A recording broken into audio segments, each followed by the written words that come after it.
आपको बताते चले, अभी हाल ही में कुछ दिन पहले हमने आपको एक खबर दिखाई थी समाज कल्याण अधिकारी प्रज्ञा पांडे की। पर लगता कुछ ऐसा है कि शासन प्रशासन ने अपनी आंखें और कान बंद कर रखे, क्योंकि इतनी खबरें चलने के बाद अखबारों में, पेपरों में इनके आर्टिकल आने के बावजूद शासन प्रशासन द्वारा इनके खिलाफ कोई कार्रवाई नहीं हो रही थी। आपको हमने वायरल ऑडियो में सुनाया था कि किस तरह से भ्रष्टाचार का खुला खेल चल रहा है, जिसमें पूर्व में रह चुकी कानपुर के अंदर समाज कल्याण अधिकारी प्रज्ञा पांडे की आप ऑडियो में सुन सकते हैं कि किस तरह साफ तौर पर वो पैसों की डिमांड चल रही है, पैसों का लेन देन चल रहा है। पर कुछ अधिकारियों के कान तक अभी तक कोई जूं तक नहीं रहेंगी है। वजह तो ये शायद शासन प्रशासन ही जान सकता है। खैर, एक और ऑडियो वायरल हुआ है प्रज्ञा पांडे का, जिसमें एक बार फिर से आप सुन सकते हैं किस तरह के लेन देन किया जा रहा है। हमारे माननीय योगी आदित्यनाथ जी, जो कि सूबे के मुख्यमंत्री हैं, हमने उन तक अपनी आवाज पहुंचाने की भरपूर कोशिश करी, पर लगता है शायद हमारी आवाज अभी वहां तक पहुंच नहीं पाई है। कौन सा ऐसा संरक्षण है इनके ऊपर, कौन सा ऐसा हाथ है इनके ऊपर जिनके ऊपर अभी तक कोई कार्रवाई नहीं हुई। जहां एक और अगर कोई मामूली इंसान जरा सा लेन देन में पकड़ा जाता है तो लंबे समय के लिए उसको सलाखों के पीछे भेज दिया जाता है, लेकिन वहीं जनता और के पैसों के साथ सीधी सीधी लूट खसोट करती हुई समाज कल्याण अधिकारी प्रज्ञा पांडे, जो कि लेन देन की आप ऑडियो क्लिप में बात सुन सकती है, ना तो उनके ऊपर अभी तक कोई कार्रवाई हुई, ना ही इस मामले में उनके साथ कोई संज्ञान लिया गया।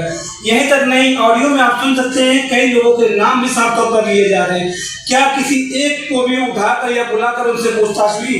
क्या किसी एक के ऊपर भी कोई ऐसी कार्रवाई हुई? नहीं। और आखिर अगर ऐसा नहीं हुआ तो क्यों नहीं हुआ, इसकी वजह जनता भी जानना चाहती है। यहाँ ऑडियो क्लिप में, पिछली ऑडियो क्लिप में आपने सुनाया था किस तरह से ये जातिवाद लेकर चल रही है कि हम SC ST से दूर रहते हैं, तो आप उस कास्ट का लाइए या उस कास्ट का लाइए।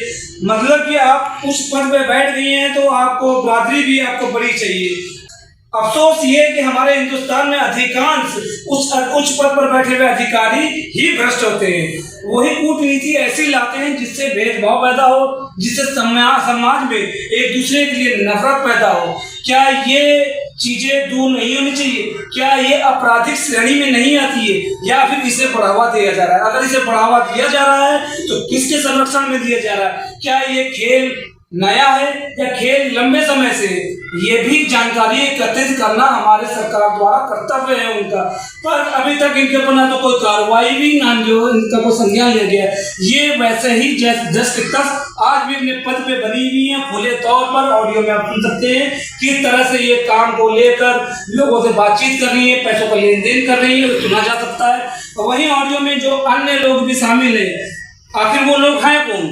क्या वजह है? क्या ऐसा काम है जहां आप देख सकते कभी स्कूलों का नाम लिया जा रहा है, कभी सामाजिक कार्य का नाम लिया जा रहा है, कई तरह का तो नाम लिया जा रहा है। हर काम के पीछे एक लेन देन की बात उजागर होती है।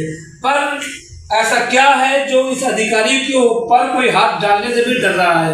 पूर्व में ये कानपुर में रह चुकी समाज कल्याण अधिकारी फिलहाल अभी इलाहाबाद के प्रयागराज में मौजूद है, अपने पद पर मौजूद है। पद पे मौजूद होने के बावजूद वो अपनी ऑडियो क्लिप में आप सुन सकते हैं किस तरह से लेन देन का खेल खेल रही है। ये जानना हमारे उच्च अधिकारियों का कर्तव्य नहीं है, अधिकार नहीं, पर नहीं। साफ तौर पर आप सुन सकते हैं और ऑडियो में समझ सकते हैं कि ये लेन देन का खेल कोई नया नहीं है, बहुत पुराना है। आखिर ये पैसे किसकी जेब से पैसे निकल रहे हैं? कहाँ से आ रहे हैं पैसे? ये पैसे हमारे आपके जनता के, हमारे खून पसीने की गाड़ी कमाने के। और जहाँ एक तरफ हमारे माननीय देश के मुख्य प्रधानमंत्री मोदी जी काला धन वापस लाने की होड़ में लगे हैं, वहीं कुछ ऐसे उच्च अधिकारी हैं उच्च पद पे बैठे जो काले धन को जमा करने में लगे हुए। अगर इस तरह से उच्च पद पे बैठे हुए अधिकारी काला धन जमा करेंगे तो आम नागरिकों के ऊपर इसका क्या असर पड़ेगा? काला धन लाना है तो सबसे पहले इन भ्रष्ट अधिकारियों को इनकी सही जगह पे पहुंचाना बहुत जरूरी है। क्या इनका संज्ञान किया जाएगा? क्या इनके ऊपर कोई कार्रवाई होगी? ये तो आने वाला वक्त बताएगा। फिलहाल आगे की जानकारी के लिए जुड़े रहिए हमसे। हेलो जी मैम। हम ऑफिस जाके शैलेश को तो तुलसा देवी के कुछ पेपर दे आए हैं, 10 पेपर दे आए हैं, 10 पर्चे, मतलब वहाँ के जो फार्म। क्यों मैम दो मतलब एक लोग मिल नहीं पाए, मतलब वो नहीं, एक तो देखिए एक साथ हमने बहुत सारा सब कुछ किया, ठीक है, तो कायदे भाई मैम उसका लेकिन एडवांस मैडम हमने आपको दिया तो था, आपको ध्यान है कि नहीं ध्यान है? किसका? तुलसा देवी का एडवांस उस समय जब ये सैलरी नहीं, इनका वेतन नहीं आया तो उस समय दिया था आपको। आपको ध्यान ध्यान अगर नहीं है तो नहीं वो उसका था, मैं मुझे याद आ रहा है। नहीं हाँ, नहीं वो नहीं जो तुलसा देवी वाला जाना मैनेजर विवाद था। मैनेजर विवाद ना, बात हाँ वही वो मैनेजर, हम मुझे याद आ रहा है। हाँ हाँ लेकिन इनका एक साथ भाई कई लोगों का निकला है ना।